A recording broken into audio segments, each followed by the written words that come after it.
Guys, nabunggo ko yung kotse namin na bago. Hindi ko naman alam. Ikaw kasi. Huwag na tayong manisi. Importante safe tayo.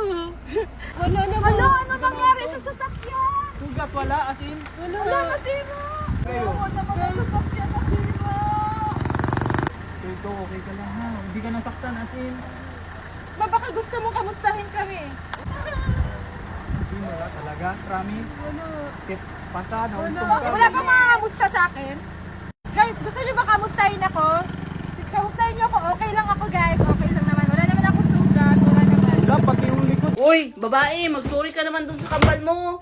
Yung kotse maayos naman yun. Maayos.